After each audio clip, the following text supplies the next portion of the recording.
അല്ലെങ്കിൽ സ്വതന്ത്ര തിരുവിതാംകൂർ വാദത്തിൻ്റെ ഉപജ്ഞാതാവായി അന്നത്തെ പൊതുസമൂഹം കണ്ടത് ദിവാനായിരുന്ന ചെറ്റുപ്പെട്ട് രാമസ്വാമി അയ്യരാണ്. CP രാമസ്വാമി അയ്യരായി.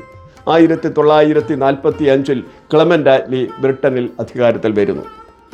അന്ന് ഇന്ത്യൻ ഇൻഡിപെൻഡൻസ് ആക്ട് പാസ്സാകും. നെഹ്റുവിൻ്റെ മന്ത്രിസഭ രൂപപ്പെട്ടതിന് ശേഷമാണ് പുന്നപ്രവയലാർ സമരം ഉണ്ടായത്. അതുകൊണ്ട് ഇതിനെ സ്വാതന്ത്ര്യ സമരത്തിൽ ഉൾപ്പെടുത്താൻ കഴിയില്ല എന്നൊരു വാദമൊക്കെ പിൽക്കാലത്ത് ഉണ്ടായി വന്നു. സ്വതന്ത്ര തിരുവിതാംകൂർ വേണമെന്ന് ആവശ്യപ്പെടാനും അത് നടപ്പിലാക്കാനുമുള്ള കഴിവുള്ള രാജാവിനെ നിങ്ങൾ ആക്ഷേപിക്കുന്നത് ശരിയല്ല എന്നാണ് CP രാമസ്വാമി അയ്യർ ആ പത്രസമ്മേളനത്തിൽ പറഞ്ഞത്. പേട്ടയിൽ നടന്ന യോഗത്തിൽ സ്റ്റേറ്റ് കോൺഗ്രസ് ആണ് യോഗം സംഘടിപ്പിച്ചത്. ജനസമുദ്രമായിരുന്നു. ആ പേട്ടയിലെ യോഗത്തിൽ ആ യോഗം കലക്കുന്നതിന് വേണ്ടി CP രാമസ്വാമി അയ്യർ ഏർപ്പാട് ചെയ്ത് ചില ഗുണ്ടകളെ പറഞ്ഞു വിട്ടു.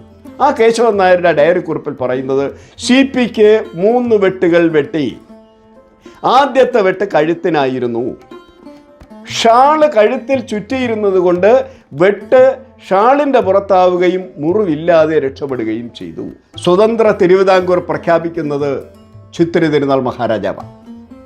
അത് പ്രഖ്യാപിച്ച ദിവസം 1947 ജൂലൈ മാസം 18 വെള്ളിയാഴ്ച വൈകുന്നേരം 8:45